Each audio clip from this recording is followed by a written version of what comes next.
चलिए दोस्तों, आपको आज हम क्षेत्रमिति या मेंसुरेशन आपको बताते हैं। पहला चैप्टर हम आपको समबाहु त्रिभुज बताएंगे। समबाहु त्रिभुज क्या होता है दोस्तों?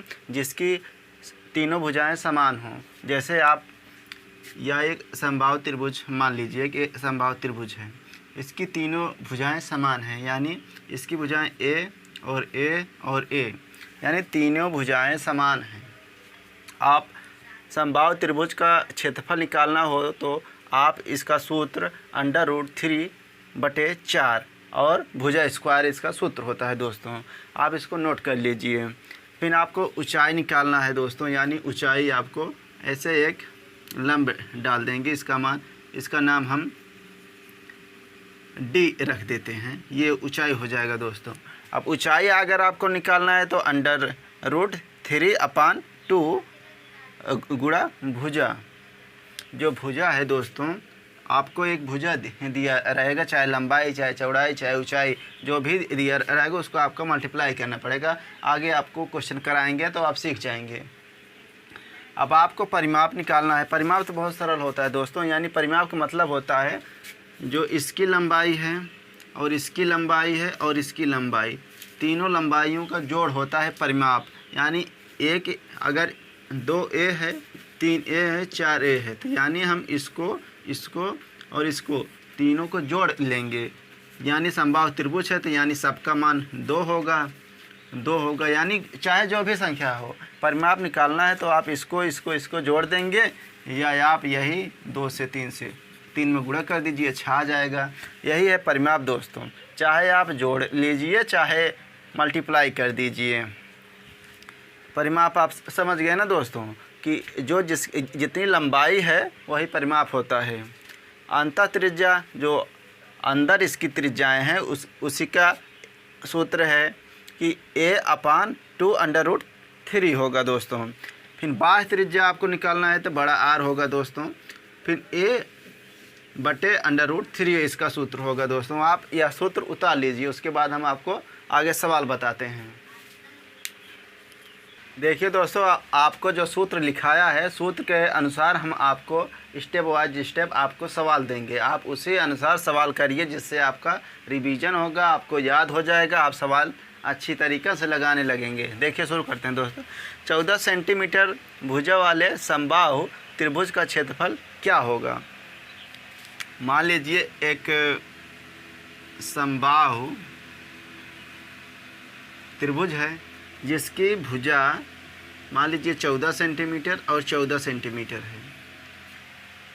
14 सेंटीमीटर है और 14 सेंटीमीटर, इसका नाम हम दे देते हैं ABC समबाहु वाले भुजा के जो एक भुजा है 14 सेंटीमीटर है, तो यानी सभी भुजाएं समान होती हैं। तो आप इसका सूत्र जानते हैं कि आप इसका क्षेत्रफल निकालना है। क्षेत्रफल का सूत्र होता है समबाहु का क्षेत्रफल बराबर होता है √3/4, यानी भुजा स्क्वायर होता है दोस्तों।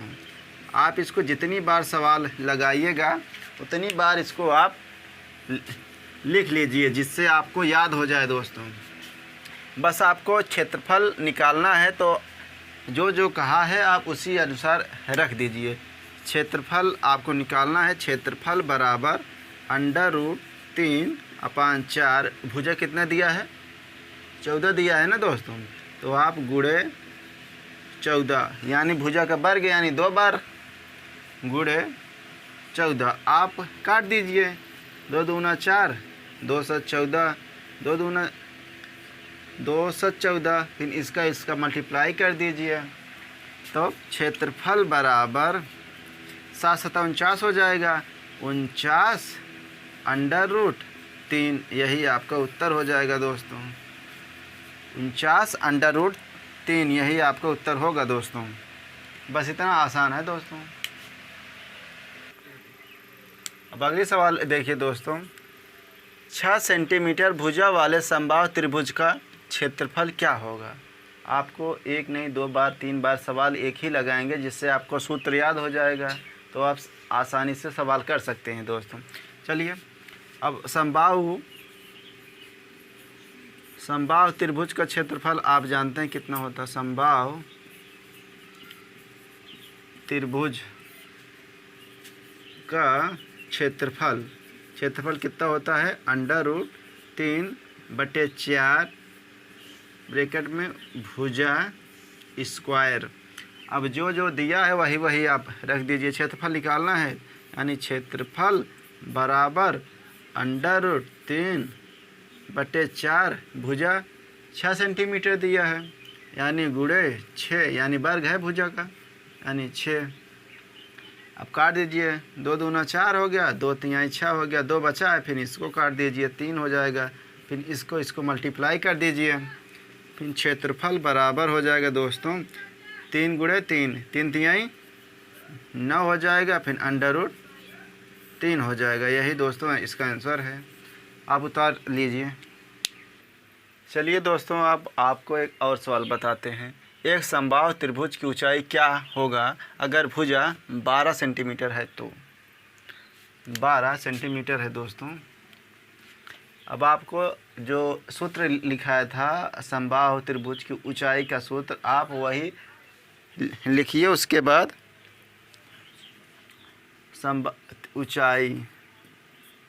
ऊंचाई का जो सूत्र लिखाया था दोस्तों, आपको बस √3/2, यानी एक मतलब भुजा है दोस्तों।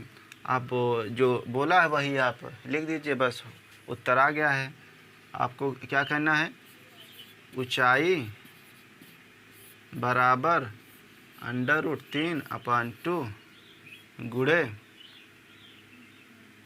12 है दोस्तों। बस आप इसको काट दीजिए, उत्तर आ गया। 2 छंग 12, 2 छंग 12 हो गया, तो यानी ऊंचाई बराबर हो गया दोस्तों 6√3। यही आपका उत्तर आएगा दोस्तों। कितना आसान है ना दोस्तों।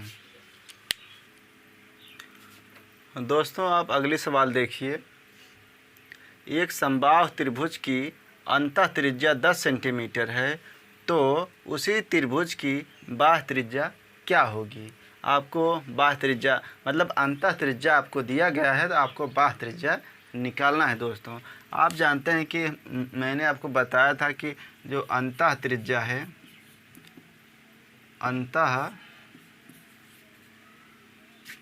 अंतः जो त्रिज्या है उसको मैंने, आप देखे होंगे कि छोटे r से दर्शाया था, और जो बाह्य त्रिज्या है, बाह्य त्रिज्या को मैंने बड़े r से दर्शाया था। इसका एक अनुपात होता है, इसका दुगना होता है दोस्तों। छोटे r या बड़ा r है, यानी इसका अनुपात 1:2 होता है दोस्तों। यानी अंतः त्रिज्या अगर 10 दिया है तो बाह्य त्रिज्या कितना होगा दोस्तों? 20 होगा ना। सही आपने जवाब दिया। यानी बाह्य त्रिज्या कितना होगा दोस्तों? बस आपको बस यही उत्तर है दोस्तों। बाह्य त्रिज्या कितना होगा? 20 होगा। बस अंतः त्रिज्या की दुगनी बाह्य त्रिज्या होती है दोस्तों। यही है आपका उत्तर। ठीक है दोस्तों, आपको अगले सवाल में मिलेंगे।